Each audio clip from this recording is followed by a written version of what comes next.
Welcome back and hello if you are new. So, as perhaps some of you are aware, in England it is National Album Day today, but it is also Mental Health Awareness Week. So I thought I would combine the two in one video. Obviously you guys who watch the channel, you know that I absolutely love albums, but I wanted to kind of go through some records which have, taken me through some tough times or, kind of been almost like a positive moving out of those really hard times. So without further ado, I will go into some of my albums that have helped me through some tough times.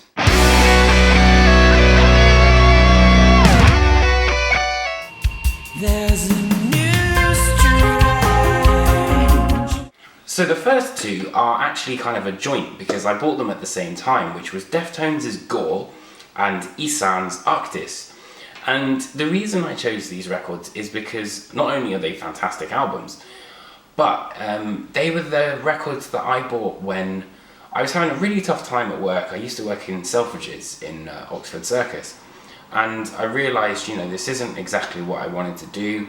It's one of the reasons that I went off and studied at university, and at the time, it was very much a sense of relief, I guess, that I got from these albums, and it reminded me, that as much as things do seem, they're darkest, there is always a way that you can kind of, get to that next step and actually get into more of a positive mindset, I guess.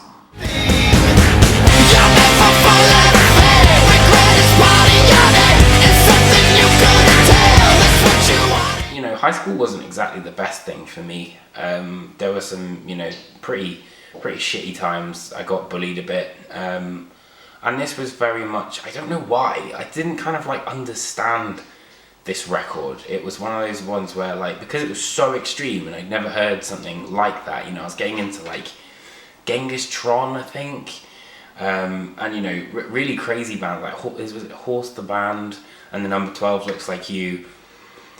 But I remember Ironworks just really sticking with me for some reason. I think it's mainly the melodies, but it always reminds me of, some of the harsher times, when I was being bullied at school. But weirdly has kind of, taught me that, again, you are stronger than you think you are, really.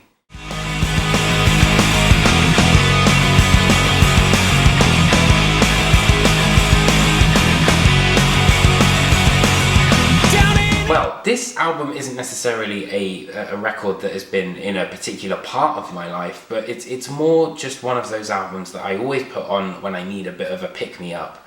I think that every single song on this record is absolutely fantastic, and it's a masterpiece. But yeah, really, it's an album that I just go to when I'm feeling not so great, and then once I put it on, instantly I've got a smile back on my face.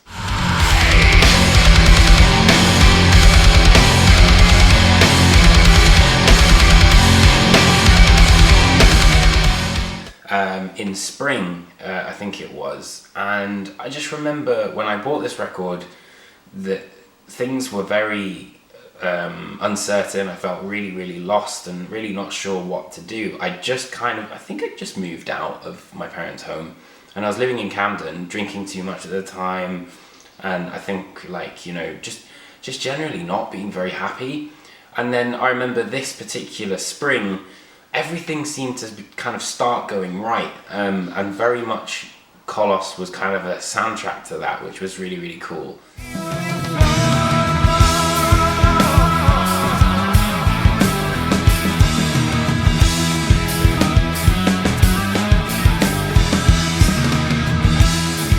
So I moved away to live in Hastings and Eastbourne for about, let's say, 9 months. I have to say, it was a pretty big sacrifice that I made to move down to the coast, and I left all of my friends, and I was just kind of on my own with my ex at the time, and just kind of, it was a real sense of isolation, I guess. And as much as I really, weirdly, really enjoyed the landscape of living near the sea, I thought it was quite therapeutic to go and kind of walk along the beach.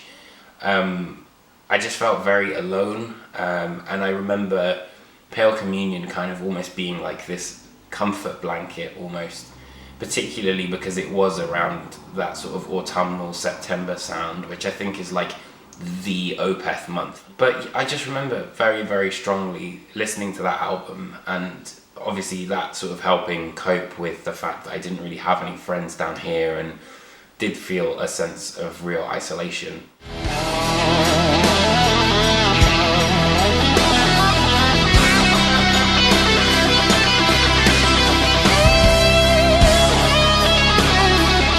So speaking of the seaside, that brings me to Steven Wilson and Hand Cannot Erase, one of my all-time favourite albums. And during this 9-month period where I was living in Eastbourne, I would kind of commute to London at times for gigs. And I remember, you know, some of the happiest memories in a really weird way was when I was leaving Eastbourne and I was on the train and I'd start this record just as the train was like leaving. It made for such a positive soundtrack, and I knew I was going back to my friends and, you know, seeing metal and music. And, you know, at the time I ran a zine with my really, really good friend Chris called The Metalist, and that's how I got into all this. And, you know, it was kind of a reminder of like why I was doing this, and even though it was a pretty long journey, that it really was worth it.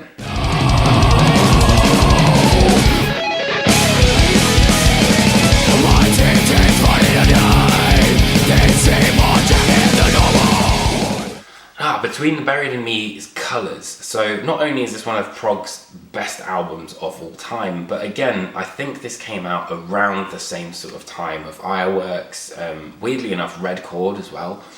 And these were all albums that, again, you know, I had with me when I was going through that stage in my life where I was getting bullied.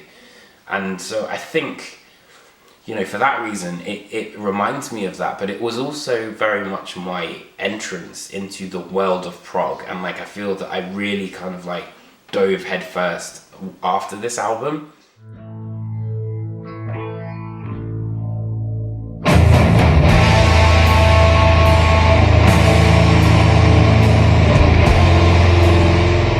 I think it's very important to make sure that you have that time where you kind of don't really think about anything. You know, you don't go onto social media, you don't look at work emails or anything like that, and you really do kind of like turn off. And I've never felt that more than when you listen to the escapism of Clearing the Path to Ascend. And it was such a fantastic album that it's kind of my go-to, almost like a meditative album. Again, was that, you know, like I was doing a lot with my essays, and it was a lot of high pressured stuff, and I really wanted to do well. So often I would stay until about 10 o'clock at night at my university, but then I realised, you know, you need to be able to turn off. And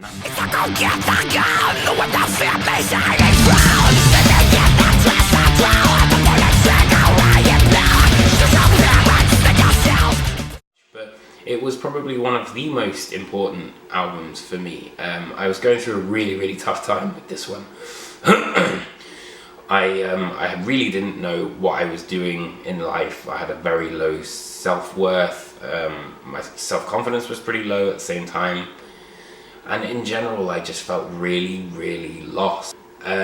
One night when the Black Dahlia Murder came to town and they played with Skeleton Witch and Flesh God Apocalypse, and me and my friend Reese, we went and hung out with Trevor, Ryan, Brian, all of the dudes, and it was absolutely one of the most fun nights. And ever since then, I can't ever think of Ritual in a different way, and it always brings a smile to my face, and is, you know, has become that sort of like emotional crutch at times when things get really hard. But particularly in that point in my life, it really, really was.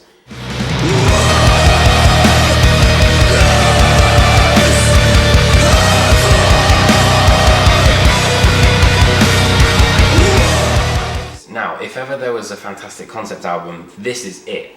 This is an album by a small band from Brighton who have sadly broken up now. I never saw them live, and I really wish I did. But yeah, it's based on this book called The House of Leaves. But the reason it's kind of stayed with me the most is because, again, this was throughout my high school time. And it was I used to call these like smoking outside your bedroom window album. Following the end of MYP, which is the equivalent of GCSEs, there's the break where you go into the International Baccalaureate or A-levels, and in this case it was the IB. And this was when all my friends left, and this like really hit me hard, because I didn't have anyone that, you know, I saw as a true friend, and I really retreated into myself. This is probably like one of the darkest times of my life, to be fair.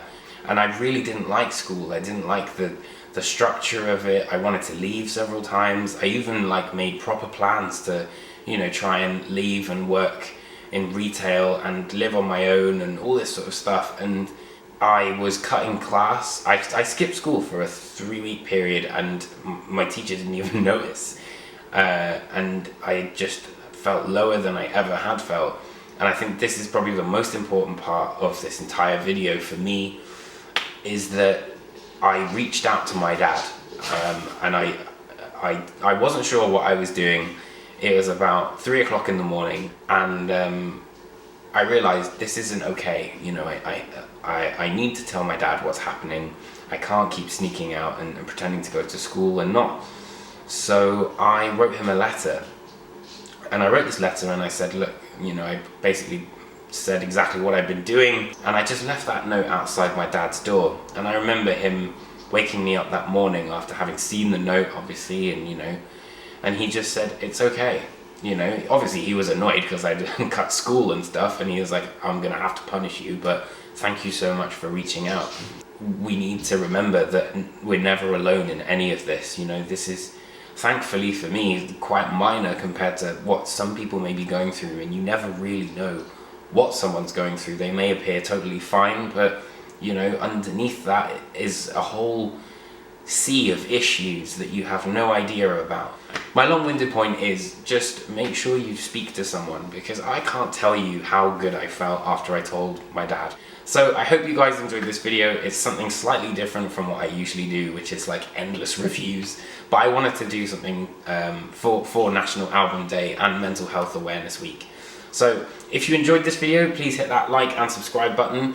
Please comment down below, tell me some of your experiences, some of the albums that have really helped you through some hard times. And I will see you guys next week, hopefully, for another review. Alright, take care, friends.